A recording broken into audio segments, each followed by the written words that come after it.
pleasure to introduce you to Carl Honoré. As I mentioned earlier, Carl is an award-winning writer, broadcaster, and a TED speaker. He's of Scottish roots, Cecile, not French, but grew up in Canada and now lives in London, England with his family. Carl's work has been published in 34 different languages and has landed him on several bestseller lists in many countries. His first 3 books show why faster is not always better and how slowing down can help us lead richer, happier, and more productive lives. And this is so true in today's environment. And Carl, I was absolutely thrilled to read your piece on, slow in the midst of, in the time of COVID-19. I think that was such a timely piece. Thank you. Carl also hosts a podcast called The Slow Revolution, and his TED Talk on benefits of slowing down has been viewed over 3 million times. Before spearheading the slow movement, Carl actually spent a decade working as a journalist, and he covered Europe and South America for The Economist, for The Observer, Time Magazine, National Post, and other publications. Carl's latest book, Bolder, Making the Most of Our Longer Lives, is about aging, how we can do it better and feel better about doing it. It's also a rallying cry against the last form of discrimination called ageism. Carl is going to share his thoughts on slow and how it relates during what we call the third act of life. Carl, welcome. Thank you for agreeing to be part of our coffee chat. I've got a hot latte in my hands that I was going to share with you, but you'll have to wait. Over to you. As long as you sip it slowly.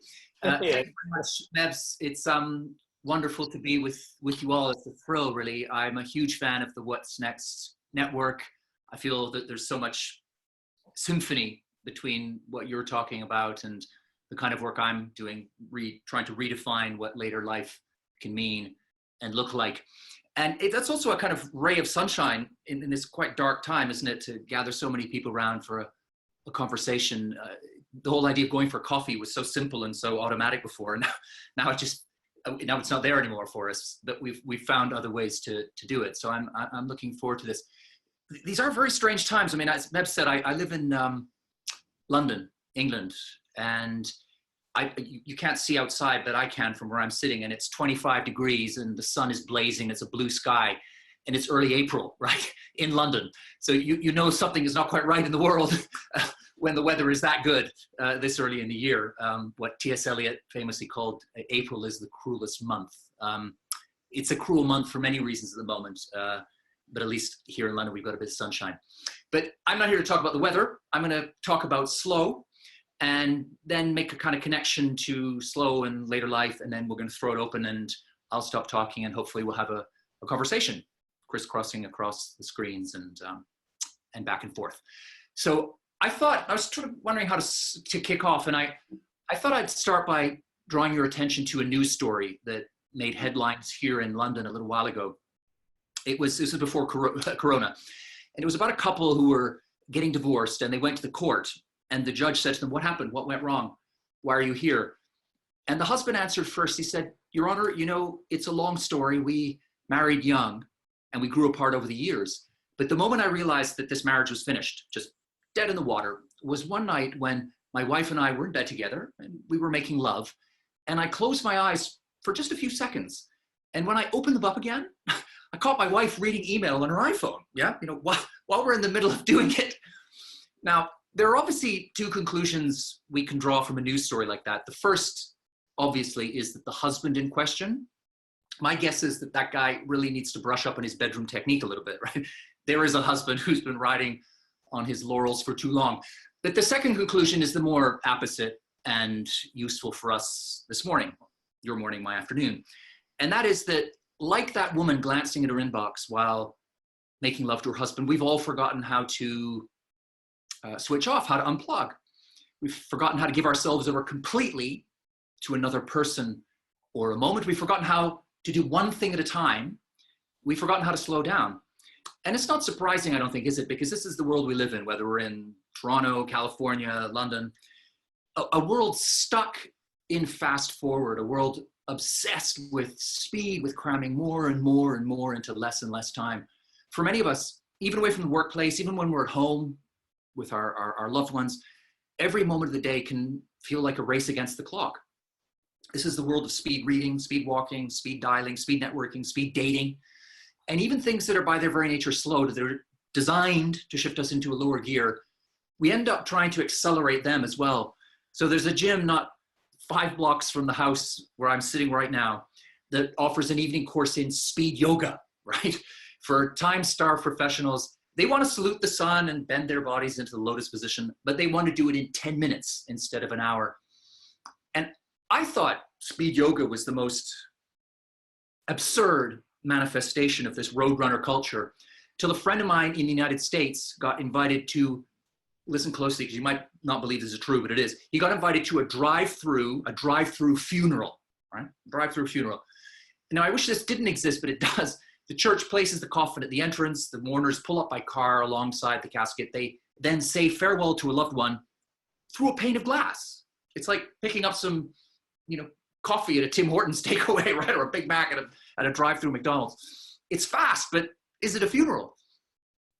Now, obviously, drive-through funerals, speed yoga, these are extreme examples of our speedaholic culture, and they can be good for a laugh or two, but they also steer us to a more serious point. And that is that nowadays, many of us are so caught up in the headlong dash of daily life. We're so marinated in this culture of speed that we often lose sight of the damage that all of this rushing, busyness, distraction, multitasking, stimulation, impatience is doing to every aspect of our lives. The harm it does to our health and diet, to our relationships, families, communities, and the toll it takes on our ability to think, create, innovate, listen, work well in the workplace.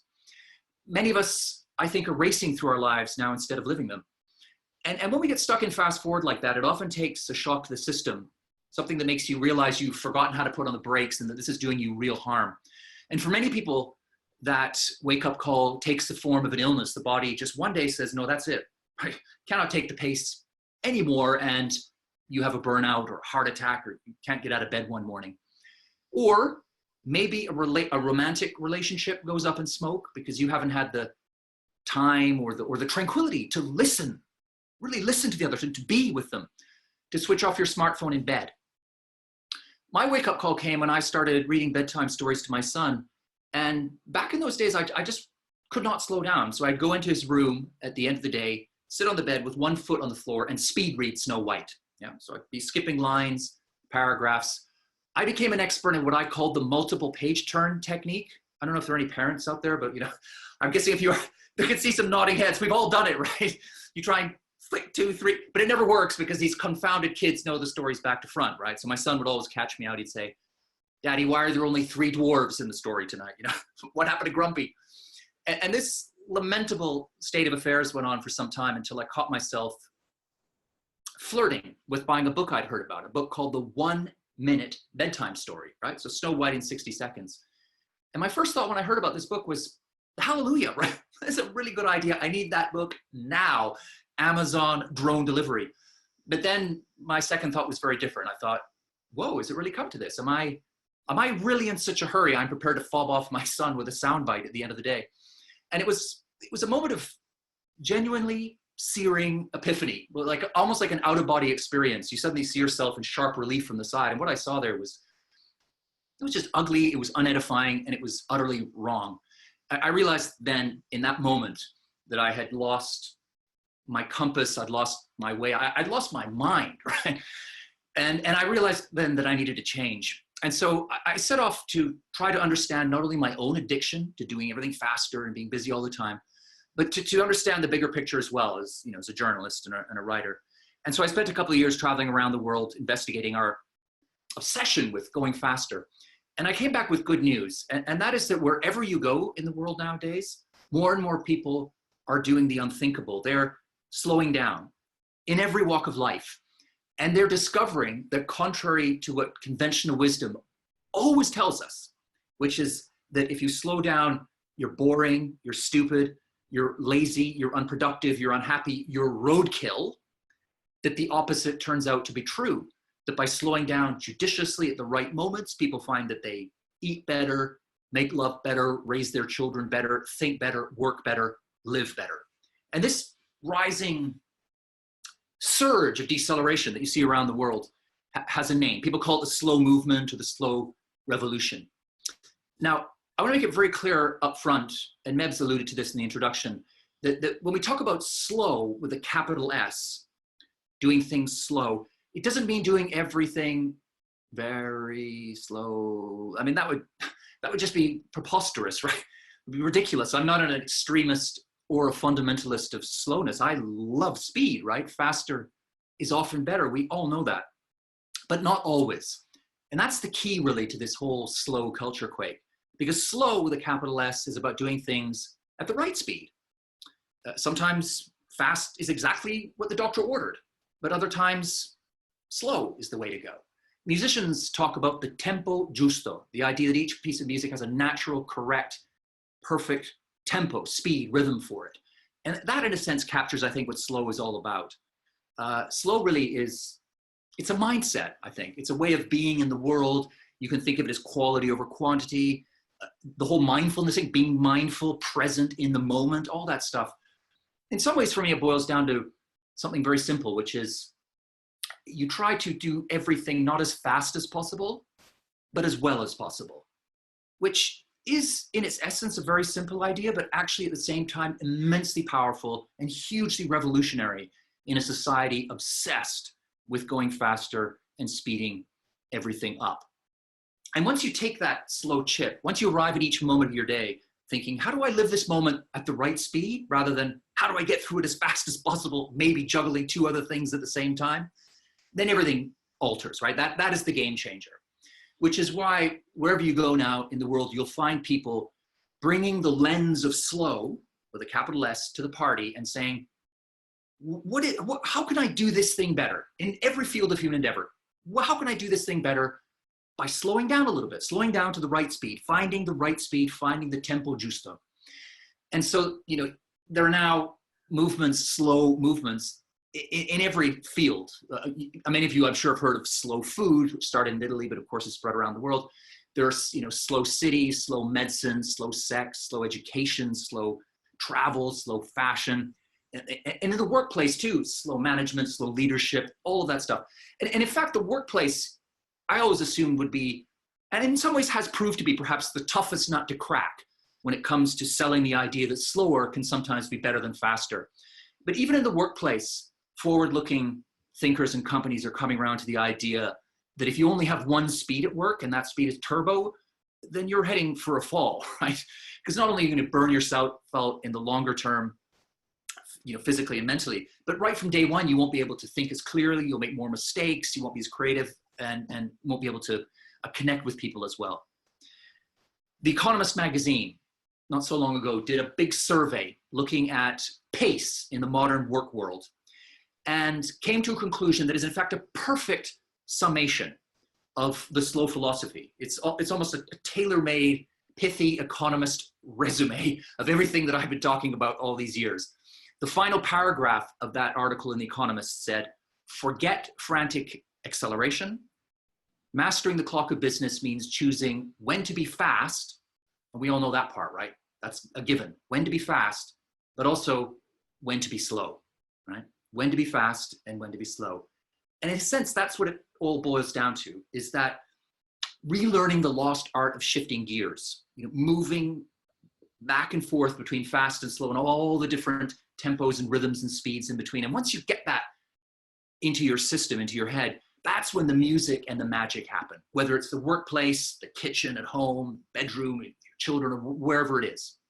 And let's face it, that's The Economist magazine sending that message to us. It's not Acupuncture Weekly or Buddhist Monthly, right? It is the in-house Bible of the go-getters, the ambitious folk, the entrepreneurs, the fastest people on the planet coming to the same conclusion, which is that patience is still a virtue, and that slowness has an incredibly important role to play in the 21st century. In fact, more and more so, because in a world addicted to speed, slowness can be a superpower. Now, that's a kind of fast setup for what slow is all about. I'm just going to make a little link to how I think it fits with the later work, the work I'm doing now on aging and ageism in later life and so on. And I was kind of puzzling it over, and it struck me that there are a number of reasons why I think we're maybe better equipped to master the art of slow in later life because of changes that happen in us just naturally, physically, physiologically, emotionally, psychologically, and also the way the kind of world is constructed. And I thought I'd just tease out 3 reasons just to get the ball rolling, and then I'll stop talking and we throw it open and we can boot some ideas around. The first reason I think that it becomes easier for us to step off the fast forward treadmill and to choose something that's more in line with our own tempo and slow down to our own pace is, of course, that, you know, this is not the case for everyone, but for many of us, as we get into the second half of our lives, we have more of a cushion, right? And I don't just mean around our midriff, right? I mean a financial cushion. We've got more control over our career. Often maybe we might be transitioning. We might be scaling down the work we do. So we often have more money, more time, more levers to pull. And anytime you've got that kind of freedom, it allows you, it opens up the space and the possibility to choose your own pace. So I think that's one advantage that many of us will encounter as we get, you know, past 40 and 50 and so on into later life. A second thing that I think lines up that period of life with this slow way of thinking, this slow creed, is something deeper and more natural, which is just the natural deceleration that occurs as we get older, right? I mean, no matter how many burpees you do before breakfast or how many Pilates videos you do during coronavirus, you know, it's not just highly unlikely, it's almost impossible that you're going to have the same physical energy that you did at 21, right? I mean, even the elite athletes who have got all the right nutrition people in their camp, and all the perfect training, you know, they peak out in late 20s and early 30s. So there's a natural, particularly a physical slowing, a kind of draining away of certain forms of restless energy. And in a way, I think we can approach that in one of 2 ways. One is to regard it as a tragic loss, an affront to ourselves, and to chafe against it. The second way is the one I prefer, which is to regard it as an opportunity. Because if you take away some of that pushy, restless energy that is more likely to incline you to jump into the crazy, frenetic pace of the modern world, you're able to, it becomes easier to choose to do less, to do fewer things, and then by the same token, to do those things better, to give them your full attention, your full love, your full bandwidth, right? To go deeper rather than to do what so often is implied by a fast lifestyle, which is superficial, touching the surface, juggling a million things. I think that kind of natural slowing can incline us towards streamlining a bit, focusing on what really matters and going deeper, which is another way of talking about slow. And then the final reason I think that it becomes easier for us to walk away from the speed industrial complex that is popular culture, right? That's all around us, is that as we get into the second half of our lives, most of us generally begin to feel more at ease in our own skin, right? This is something I think anyone over 40 will recognize, that we begin to feel more comfortable with who we are and how we fit into the world. We're less beholden to other people's expectations. We feel less pressure to tiptoe around their opinions and what they think we should be doing. Ann Landers, the legendary agony aunt, what do you remember, once said that at 20, we worry about what other people think of us. At 40, we stop worrying about what other people think of us. And at 60, we realize they were never thinking about us at all, right? And I think what that gets at is that kind of, what's the right word? Maybe lightness that comes upon us in that second half of life, as we just begin to feel that big rucksack of other people's expectations and opinions that have hemmed us in for so many years. We just take it off, put it on the ground, and march forward into the next years of our life. And I think what that gives us is that freedom again to streamline, to say, you know what, this relationship, this type of work, this leisure activity, whatever it is, doesn't light me up anymore, right? And you know what, that doesn't matter. It doesn't matter. I can just let it go. And I think that, again, that allows us to fall into what I would describe as a slow way of being in the world, which is to say, I'm going to push pause. I'm going to think here about what really matters to me. I'm going to let everything else go, and then I'm going to go deep on the stuff that really puts fire in my belly, that really has meaning and purpose for me. So I think that those are kind of 3 reasons I see that as we get into those later stages, we become more open to the idea of soul and maybe better equipped to embrace it, just to say no to speedaholism and yes to something much more in harmony with our own rhythms. And just before I throw open the mic to everybody, I thought sometimes it's helpful to hear these words from a higher authority, right? Certainly a higher authority than me. And you've already heard the economists talking about the wisdom of fast and slow, even in the workplace. So there you've got one higher authority. But on Sunday here in England, another higher authority pronounced along similar lines. Queen Elizabeth gave an extraordinary address to the nation and to the Commonwealth and by extension to the world. And some of you may have seen it. And she's only done 4 of these in her whole reign, right? So this is a big moment.